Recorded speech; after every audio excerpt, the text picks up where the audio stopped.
Hey there, welcome to LOGOS Conversations, and Shad, super glad that you're here. So our aim is to continue the conversation, and we have been in this series in Job, and so we're just going to talk about Job a little bit. First, let me introduce Shad. So Shad is the pastor at Northeast Baptist Church, and I really have a fondness for Shad because not only is he a pretty cool dude, loves Jesus, loves his church, loves San Antonio. Yeah. As an artist, you're an artist, right? I like to dabble. He likes I like to dabble. to create. But what I really love is his little video creations that he posts on social media, and you'll get to see one of those right now. So I'll let you take a preview of Shad's videos. What if you put a pastor's name on a wall and then later in years you need to change the thing and it's too sentimental? Oh, we can't tear that down. It's just got my beloved pastor's name on it. Well, this sign changed my mind because it says Guthrie. This is Brother T. Don Guthrie. I've known him and I've cherished him for decades because he's been a pastor to pastors. Shad, tell me a little bit about yourself. Who's Shad? Yeah, I'm Shad. Thanks for having me. Shad Purcell. And I've lived here in San Antonio since 1985. Met my lovely wife at church when we were in the youth program there, and so we married in 1999. Got two boys. They're both in band at O'Connor, and they excel in their academics. And God called me to ministry a little over 20 years ago. So I've been in ministry, a lot of youth ministry, and now I get to be the pastor at Northeast Baptist Church. And that's why I love San Antonio. That's awesome. How old are your boys? And my boys are 15 and 17. 15 and 17. I've got three girls. My oldest is 16. It's fun having teenagers in the house. It kind of is. I mean, I don't have boys, but it's fun having girl teenagers in the house, I'm sure. Yeah, boys are great. Yeah, we have one room in the house that's designated just to Legos.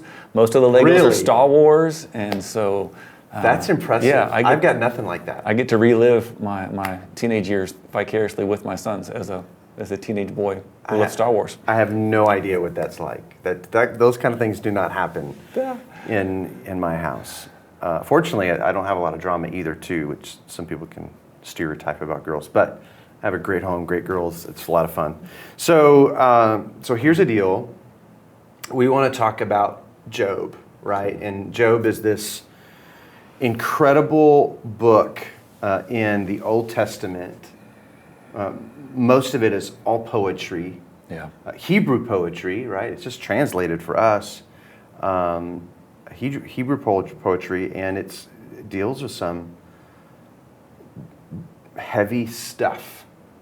Right? And so I just want us to have a conversation together about in our years as a believer in ministry, what kind of impact has Job had on us? As we've studied Job, what has resonated with us? What has stood out? And so here's my first kind of question is, can you remember, I know this is a hard question, can you remember the first time you encountered Job in your own personal reading or whatever? What was that like? Yeah, if I jog my memory way back to growing up in church, my mom was always a Sunday school teacher. I don't ever remember being taught Job with like the flannel graph or the children's Bible with the pictures. That's just a little too heavy hitting for the Sunday school. But I remember the first time I read the Bible through was in college. I was at UTSA. God really got a hold of me, and I read the Bible through in a year finally. And so I read Job for the first time ever. And I'm pretty sure I read it wrong. I read it as here's a guy who's got everything, and it gets taken away, so he goes through a season of suffering, and then God just gives him all his stuff back, plus more. So I think because he did a really good job, right? Yeah, he endured. Everything. He didn't curse God. He didn't just give up hope. So I kind of read it. You could almost you could make that a prosperity doctrine if you wanted to. Interesting. So I read it wrong probably the first time in about 1994. In 2003, I think I read it right. And I owe some of that to Matt Redman. Matt Redman wrote the song, Blessed Be Your Name. That's right. Yeah. So you give and you take away, you give and you take away. My heart will choose to say, blessed be the name. So I think when I read that with that song in mind, I got the theme of Job a lot better. Yeah. I to be honest, I couldn't remember. I mean, I asked that question, but I can't remember the first time I read through Job. I do remember walking through Job in seminary in the late 90s, and with one of my professors just talking about Job, and that there's a mystery in creation, right? That we can't wrap our brain around creation, and there's also a mystery in suffering and morality in our world too. It's just we can't wrap our brain around all of that because we're so finite. But Sure. yeah, Job is one of those books that you can just pass by quickly. You can look at it. It's about a guy that's going through suffering and not spend a lot of time. But when you do turn towards it and spend a lot of time in it, it really relates to a lot of where I think a lot of people probably have been or will be. Yeah, for sure. What do you think? What do you think makes Job so fascinating of a book in the Bible? I think it's fascinating because we all relate to some degree. Yeah. Never to the Job level necessarily, Yeah. but go, okay, I'm suffering, whether it's major trauma or death by 1,000 paper cuts. Going, when I'm suffering, I run to the question, why? Why is this happening? Is there a purpose in this suffering?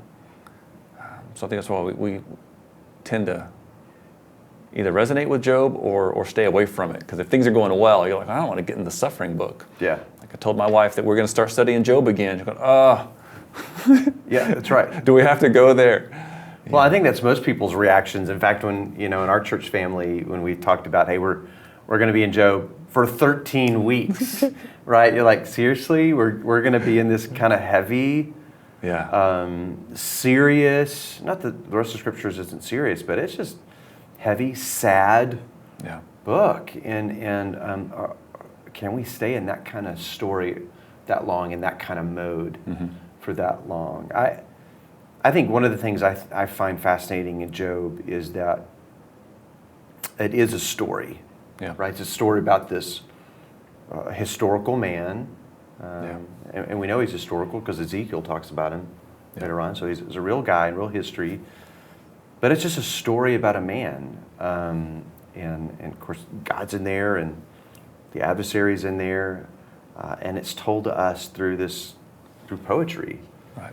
And I think it's fascinating that God chose to take this kind of deep, personal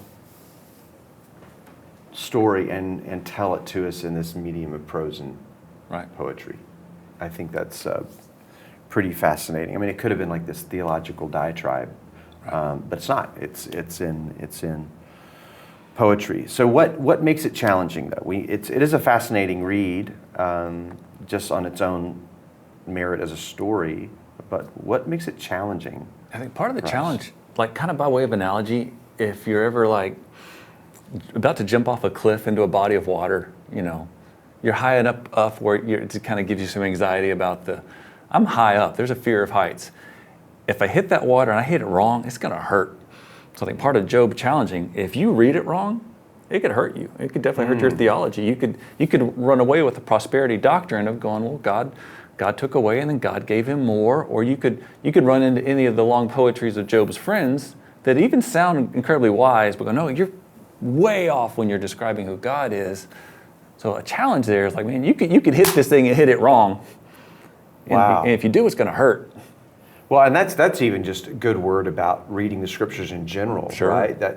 That if we don't read God's Word with care, then we very easily could just kind of make it whatever we want it to be, right? In this case, wow, if I just slug it out, God's going to give me even more stuff.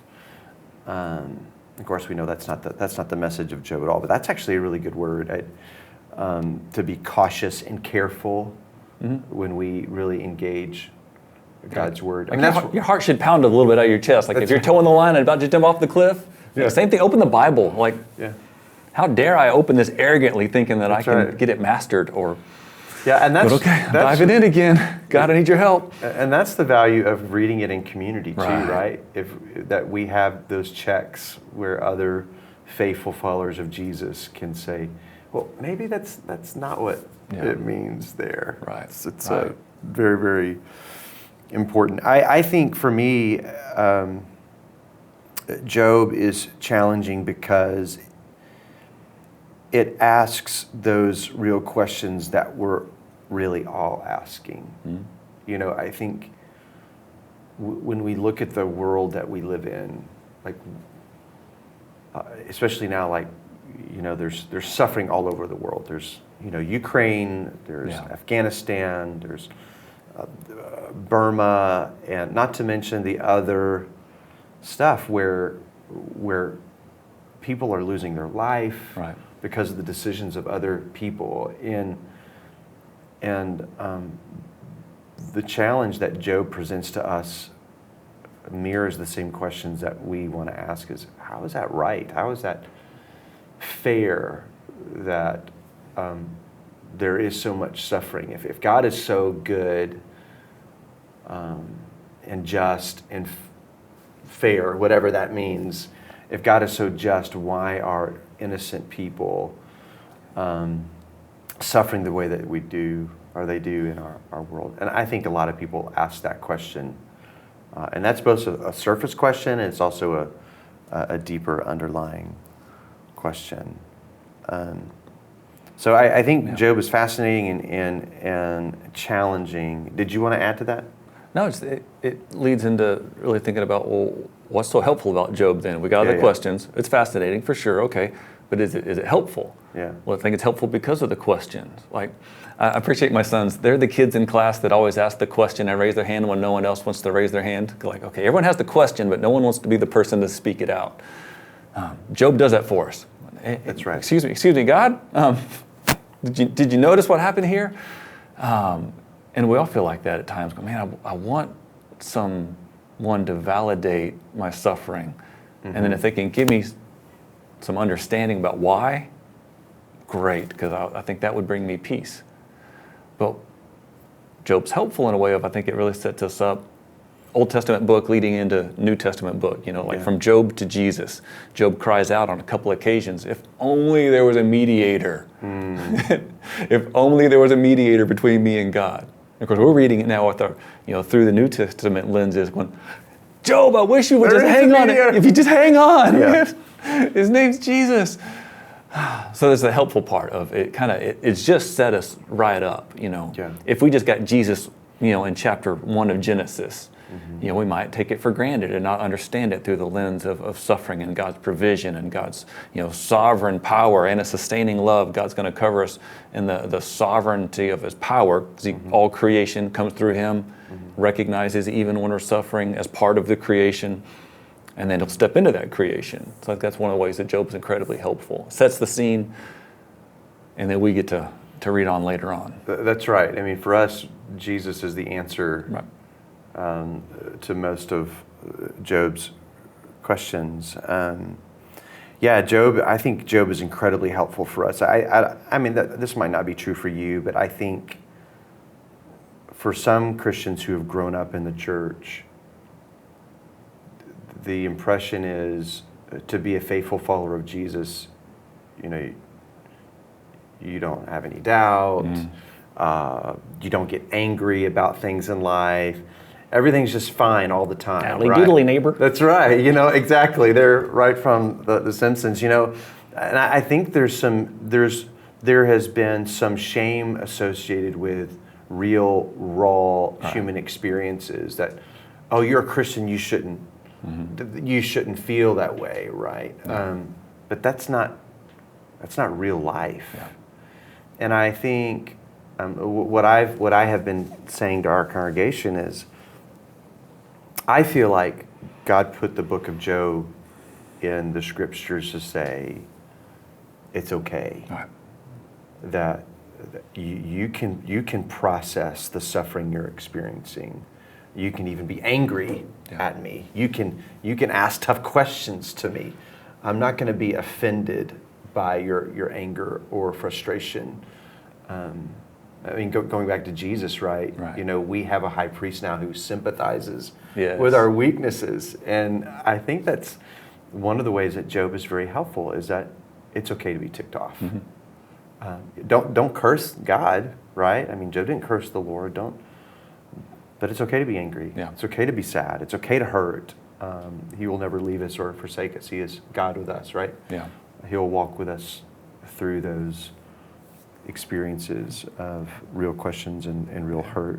So by way of a quick story, so just yesterday I'm running through some trails near UTSA, Goodness. and I'm running under a low-hanging branch, and I don't quite dip low enough, so I caught the branch with the top of my head. Can we get that on camera? Yeah, I got three new stitches here. I got 3 stitches in my head, and I was having a beautiful moment. I was listening to the Bible through my MP3 player. Wait, that dated myself. I'm listening through my Bible through my my Bluetooth headphones connected to my Garmin watch. There we go. Anyway, so I'm listening to the Bible while I'm running and having just a joyful moment, enjoying nature, enjoying the ability to get out and move. But that changed quickly as soon as there's like blunt force trauma to the top of my head, and I'm on the ground now just in agony, holding my head in my hands going, this hurts, am I okay? You know, and then I take off my gloves and I feel the top of my head that's not just a bump. I go, no, it's a little gash there, and I realize my finger is touching my skull. All right, I know y'all are getting all squeamish right now. Shad, come on, man. No, and I'll bring it back to the point of what we do in our moment of suffering. You know, our suffering. I've got a 3-mile run hike back to my truck before I can go get stitched up. So I have 3 miles worth of processing while I'm keeping pressure on the top of my head. And at first I'm asking, God, why? Like I was on my way to go run a lap around the campus of UTSA and just pray for the students and the staff at UTSA. I'm like, God, is this a spiritual attack? Did the demon branch not want me to go pray? Why? Or God, are you trying to teach me something? Or God, are you trying to teach me to slow down? I'm kind of screaming out all the why questions that we do when we're in suffering.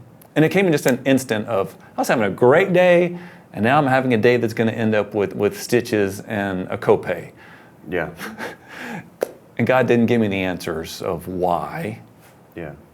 But surrounded with the presence of knowing that He's with me. So my long 3-mile hike back to my truck, spending some time in prayer, some time kind of singing out to the Lord, going, wow, even though I'm running alone, just recognizing I'm not alone. God is with me. He's got me.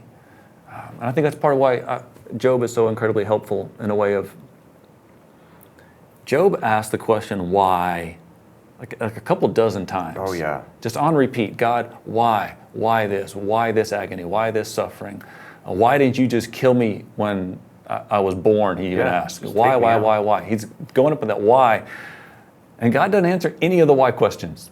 No. He rolls back. God gives him, I think, 70-something who questions. Yeah. And where questions. Where were you when I laid out the earth and its foundations? Where were you when I told the water it could come this far? No, and who gives, food to the lions? Who knows where the snow is? But I said, why? Yeah. Could you give me the why? No. Here's the who. Yeah, I love it when God's like, hey, why don't you manage the universe? Yeah. Let's see how well you do with managing the universe and all of human history. And Francis Chan had a thing like that where he'd say, you might think that you've got a better way, like a better way for God to rule the universe. You might think you could do a better job, but you don't have your own universe. So, yeah. Well, I think that's part of God's response to Job is your perspective on your suffering fits right here in this moment in space and time that's infinitesimally small, right, compared to the full scope of everything that I'm managing in all of the universe. And you've got to trust me in all of that, right? You've got to, suffering hurts, but understand that this is a part of me governing all things. Even that's all that you see, you can trust that I'm managing it all the way that I got to manage it. Right. So here's the question I think a lot of people ask when they read the first chapter of Job. why in the world did testing come to Job? Like, I mean, the scripture goes out of its way. Even God says, this man's blameless. He fears me, runs away from evil. Why Job? Yeah. Right? Why Yeah. did testing come to Job, you think? Lots of guesses have been offered. Lots of scholars have waxed eloquently. Yeah. I don't know. And Yeah. I think that's helpful for us to say, I don't know. Yeah. Was it, because Satan wanted to sift Job? Was it because God wanted to put him on display in a way, going, hey, have you seen my servant Job? Yeah. Let's see that he can be sifted and still be resilient and still trust me and not curse me. There's lots of, is it this? In the end, I'm not real sure I want to venture a guess why. Come back to the who. That's right. It comes back through to the who. why, I feel like we get an incredibly better picture of who God is. And he's not always one that answers our questions of why, because we might not be able to even comprehend it on this level or on this side of eternity. Yeah. And maybe even on the other side of eternity, when we see God face to face, like, I think I had a question, but I forgot what it was. That's right. I've completely, now that I see you face to face, I can't even remember. Did Adam have a belly button? I was, Yeah. But yeah, I think you're right. It's an important question for us because we look at, okay, there's this relationship between God and Satan. What does that really mean for suffering for Job? And God, we know God's sovereign and all this stuff. Did he cause the suffering? Of course, we know Job has no picture of what happens in chapter 1, right? He doesn't know what's going on. Yeah. In his experience, he's saying, this is the Lord doing this Right. to me. And that's no less true. But yeah, there really is no clear answer as to the why it came to him. Mm-hmm. We know God providentially brought suffering to Job. And he can trust the God who did even that. But yeah, there's no clear answer at all. I think we've kind of touched on this, but I think this is important. Mm-hmm. Is it okay to be angry with God? I'm going to say yes, because first off, I know he can handle it. It's not like God's threatened, when the ant comes in. Yeah. Can I go a quick story of probably the most angry I've ever been at God? And I don't think you can be truly angry at God until you become a dad and something happens to your kids. Yeah. So my boy Samuel and my boy Cooper, they both suffer with asthma. Samuel was just a little boy, maybe 3 or 4 years old, and he's having a severe asthma attack in the middle of the night, and he's just gasping for breath. And we know all the protocols. Okay, go get the nebulizer and get the albuterol and the things. We're doing all the medicines, and I'm at that point where I'm deciding if this is, we're going to take a trip to the ER or not. And I'm just waiting for him to be able to breathe. And my son, just a little boy son, it's like, he's coughing, and through his coughs, when he can finally talk, I hear him speaking his own prayer. Of course, I'm praying for him, and God, give my boy breath. It's one of the things you gave us in the beginning. You gave us your breath, and we became alive. Give my boy breath, and I'm praying, I'm crying out, God, give my boy breath. And then I hear my little boy pray through his cries. He goes, God, don't let me die like this. I'm right there on the floor by my boy's bed, and I'm furious at God at this point. And I'm like, at this point, God, if you don't answer my prayers because I'm a jacked up sinner and you hold that against me in some way, okay, I get it. But if you're not going to answer the prayers of my boy, my baby boy, I mean, he's innocent, he's suffering, he's crying out to you, and he thinks he's going to die without breath. And I'm furious at God. And God didn't answer my prayer right there, or my anger at him. He didn't come back and smite me for kind of shaking a fist at him. But over the next 10 minutes, my boy was able to take a deeper breath, and then a minute would go by without coughing, and then 2 minutes would go by without coughing, and then eventually we got to sleep through the night. And in the morning, I was just kind of shocked with that in a way of going, okay, God is big enough that he can handle my anger, and he's loving enough. He just didn't wipe me out for flexing, kind of bowing up on him, as if I even could. And the same thing, Job. Job finally shakes some answers up at heaven. I'm thinking like Forrest Gump, Lieutenant Dan. Lieutenant Dan doesn't have any legs, right? And there's a moment where he's on the mast of his boat in the middle of a storm and he's yelling out, it's just you and me, God, come on. answer me, kind of. And in the morning, he's just kind of floating, like he made peace with God. It's almost a cinematic interpretation of Job, I think. Yeah. Job just crying out, answer me. Yeah, I think the picture there is that both, you, Job, and Lieutenant Dan went to God with their anger. I think anger goes wrong when we run from the Lord. Yes. When we get ticked off and we're done, and God says, no, don't be done. You come to me. Yeah. I can handle your anger, and I will even respond and draw near to you in your anger. I might not give you the answers you want, Right. but you come to me. Come to me with your frustration. Come with your grief. Come to me. Don't run from me. Don't turn from me. Come to me. And Yeah, there were some Christian musicians, I won't quote them by name, but they had a song that helped me. Yeah. And now they don't believe in God because they had a tragedy and they had a miscarriage. I was like, well, if truly God is a loving God, He wouldn't have let this, so their faith is now, they ran. Yeah. They didn't embrace God, even with anger. And hopefully God takes that and turns that around in some way and still pursues them as He does. Yeah, but way too often we take the suffering and just say, well, fine. Yeah. If this is who He is, I'm out. Yeah. The questions are too hard and the pain is too tough, right? And in our finiteness, we can't wrap our brain around any reasonable response to those questions, that pain, and we bolt. And God says, don't do that. Right. And I think that's what we can really appreciate about Job. He never bolted in his anger. He took it directly to the Lord, and God was faithful to come to him in the end. But all right, so we're going to take a quick break from heavy Job talk, and it's crazy sock competition time. So I'm really actually pretty anxious, Shad, because you would not show me your socks before the show. So I'm really, what do you have there? No, I just went with plain gray. I thought that was crazy. Whatever, I don't believe you. Or if you go a little higher, in honor of Batman coming out, my Batman socks have a little capes. It has so, I can't compete with that. Because I'm Batman. I can't compete with that. Let's see what you got. What's but in your talking sock about dating myself, I've got cassette tapes on my socks today. So I got an in the room. All right, so we'll take a quick vote. Who won the crazy sock contest? Is it Shad?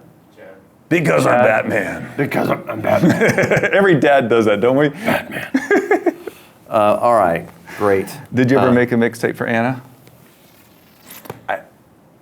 No, that was still post. I started dating Anna in 99. Is it 99? Oh, no, 2000. Yeah. So we were already beyond cassette tapes. Okay. Then. They were still kind of lingering. All right. No, you're much older than I am, Shad. Barely. Great. Just one or two more thoughts on Job before we kind of wrap things up. Job is poetry. I just don't feel like people read poetry like they used to. Maybe. I mean, you see these movies in the Victorian time where everyone's like reading and reciting poetry. Yeah. Why don't you think people read poetry these days? I think we're too impatient. Like poetry, even a haiku kind of demands you got to slow down. You can't just scroll through this like the slot machine of your little phone screen. You have to slow down and breathe this. Yeah. Like even how many times in the Psalms we hear Selah. David will write a line going, Selah. What does that mean? I think it means you need to stop and think about it. Yeah. But we're so in a hurry, so we don't have time for poetry. Unless you put it to a hip-hop beat. Well, that's true. That's true. I think we take it in that form, put some music to it, we receive it, but reading it, I think maybe one of the things is because poetry is really intended to be read out loud. Mm-hmm. Yeah. And I think for sake of time, people rarely read out loud these days anyway. Yeah. That's how it's intended to be kind of received. Yeah. And I don't think we do that well. And we don't have the patience of trying to figure out, okay, what does it really mean? Yeah. This is kind of a weird association of words and the rhyme's kind of cool, but what does it really mean? Right. And that's what makes Job challenging too. And knowing that we were going to talk about Job, I was like, I probably should reread it a couple times before we talk about it. So reading Job's 1 and 2, easy. Last couple chapters, easy. All those the ones verses in the middle bogged down. So representing the Streetlights today, and speaking of poetry, Streetlights is an app, and they're on Spotify and Apple Tunes, anywhere you want to go. Yeah. They're reading the scriptures. And it's mostly hip-hop artists. Yeah. It's like, who's got a better tongue to be able to speak words and give it life that just doesn't sound like a book report? Yeah. And then got some lo-fi hip-hop beats in the background. So I listened to the whole book of Job yesterday while I was doing, maintenance around the house. I just, got it in the headphones and going, all right, I can listen to it really well. And it does. It needs to be heard because so much of it is the poetry and the iambic pentameters. And look at that, English teacher. I remembered something. But that sounded like calculus. Yeah. I have no idea what you just said there. I don't know either.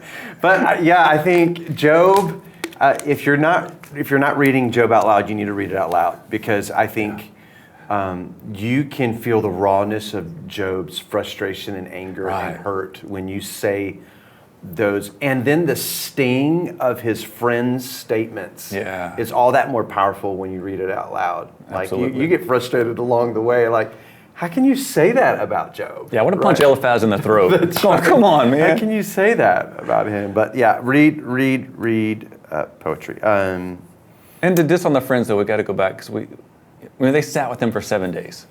They sat in mourning, or else he's too pitiful to even talk to. We just need to sit with him and be with him. And if the friends would have shut up and left after 7 days of mourning, we wouldn't have nearly as many chapters in Job, but they wouldn't have also needed later to ask Job for forgiveness. And when God says, I'm going to ask Job to pray for y'all.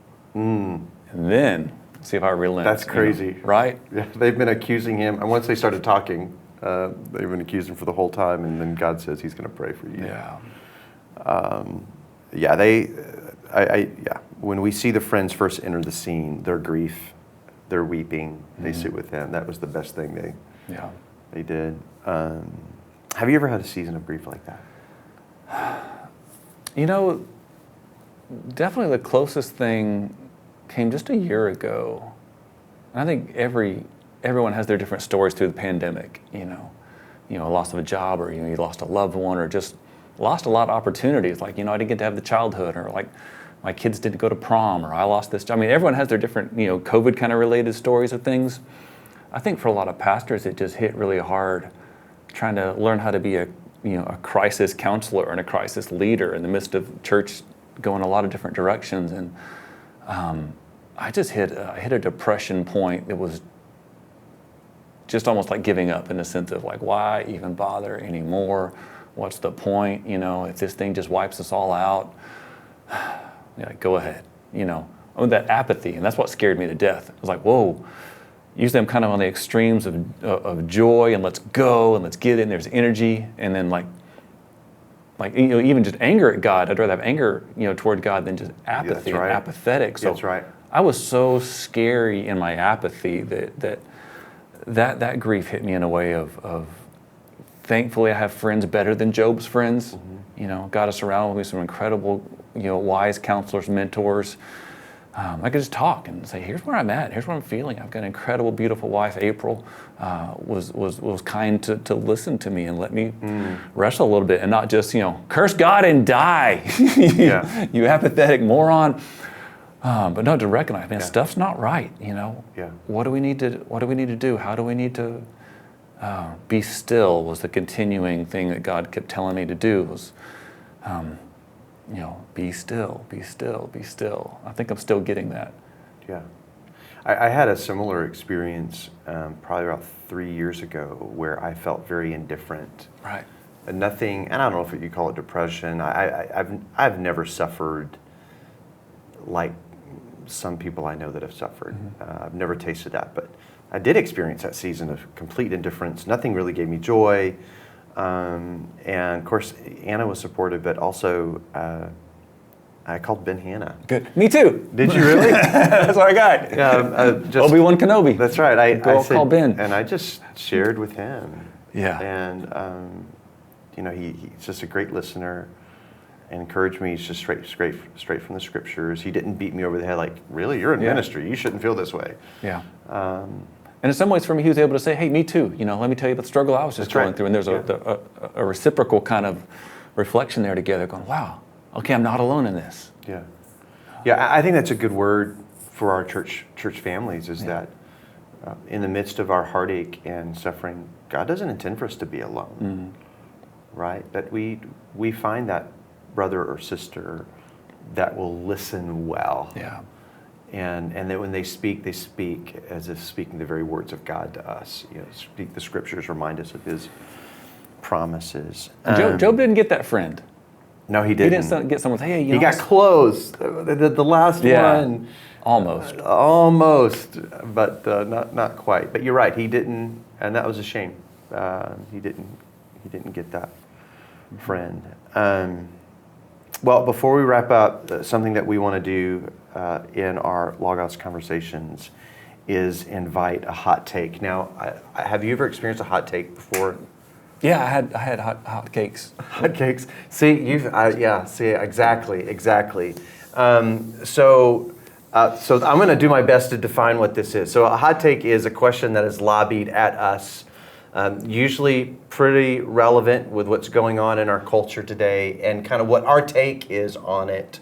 All right. And in this case, through kind of a biblical worldview, right? Bring it on. Okay, so I've asked Rob, our illustrious Rob, to offer a hot take, and I'm very nervous, to be honest. I'm very nervous. Rob, what's the hot take for today? All right. Kanye West is a member of your church, comes to you for counseling. Okay. What do you say to him? This is great. This is great. Deer in the headlights. Kanye West is a member of Northeast Baptist Church. Billionaire. Yeah. Genius, serious issues, marital problems. What do you say? Wow. And so this feels comfortable. Only as we work with a lot of marriages, you've had people come in hot. So the hot take, they're coming in hot. And they're like, hey, no pressure. If this doesn't work, we're done. We're getting divorced, Yeah. And like, by the knowing that God is with me, who is with me, and going, hey, this is not up to me to fix your marriage. Yeah. But if you will give this over to God, we'll do some basic, fundamental levels of, hey, yo, Kanye. Because we're tied like that, I can just say, yo, Kanye. Kanye. He doesn't answer to that anymore, by the way. So. Was it ye, or was it ye? Man, let's look at the instructions that God's given us. You love your wife like Christ loved the church. And then have that's the front door open, like, okay, here's the gospel now, in case you don't know how Christ loved his church or why he loved the church. And there's a gospel opportunity here that Christ sacrificed, gave himself, loves us abundantly. And then we're called as husbands, love your wife like Christ loved the church, a sacrificial, unconditional kind of love. But what if she didn't submit? Well, it didn't say it was reciprocal, like you only have to love as long as she submits. Right. Paul writes often to the wives and Galatians and Colossians, the wives submit to your husbands and husbands love your wives. And those things work so beautifully together. But for the husbands, if I'm just talking to Kanye going, it doesn't matter about what she did. Yeah. We like to say in the re-engaged marriage stuff, right? You draw a circle around yourself and you work on everything inside that circle. So it'd be a awesome opportunity to talk to a man about what it looks like to be a man in his marriage, the vows that he made, learn to forgive, to be an incredibly good forgiver, and then try not to be too starstruck by going, wow, this is one of the greatest rap artists of all time, one of the greatest creative geniuses of all time. But the Bible's true to everyone. The Bible's still Bible to anyone that would have ears to hear. So I think I'd look on those fundamental, love your wife, forgive, walk humbly, serve, and then love your wife. And then learn her love language. Do the 5 love languages quiz again. Does she need words of affirmation, or does she need more physical touch or quality time, gifts? Like what do you need to do there? Yeah, I don't think I could add much to what you just said at all. I think the big thing that I would say to yay, right, is just because you're in the middle of a divorce doesn't take away the role that God has given you as husband. Right. Right. And you said all those things. How are you loving her? How are you sacrificially serving her, even when there's so much mess swirling around your marriage and what she's doing and what you're doing? You still need to be the loving husband that you're called to be, and not just respond out of your flesh in anger or whatever. So, I think well said. Yeah, there was I think I'm gonna stay vague with this, no names at all. I did get approached by one relatively famous country music artist who had a similar situation to Kanye. And there'd been infidelity, there's been a mess. And to get to walk with them through that. Thankfully, I don't listen to enough country music that I didn't really know who the guy was at the time. But then seeing them on TV anytime going, hey, look, cool, they're still married, you know? That's hey, pretty look, cool. their kids still get to say mom and dad love each other and live under the same roof. And telling that dad and husband, like, the best gift you can give your kids. I mean, I know you're a millionaire, you can buy them whatever, but the best gift you can give your kids is to love their mama. That's right, dude. Absolutely. Absolutely. All right. Well, listen, we're going to wrap things up. You've plugged Streetlights already. Anything else you want to plug resource-wise to our folks? Yeah, Ghost Ship. Ghost Ship is a band out of Seattle, has a song called "Where Were You?" So if you're putting Job into music, into your hard drive and your head, Ghost Ship. Listen to "Where Were You?" Yeah, I listened to this week and thought of you. I was like, it's such an awesome song. Well, listen, thank you so much for continuing the conversation with us on Job. We hope this was helpful, encouraging, challenging in all the ways that the Word of God should be as we engage with it together as followers of Jesus. Shad, thank you so much for being with us today. So grateful. Thanks, guys. God bless. Hey, thanks so much for watching our video. If you liked it, don't forget to give it a thumbs up and subscribe to our channel. If you hit the notifications button, you'll know as soon as we upload anything new. We'll see you soon.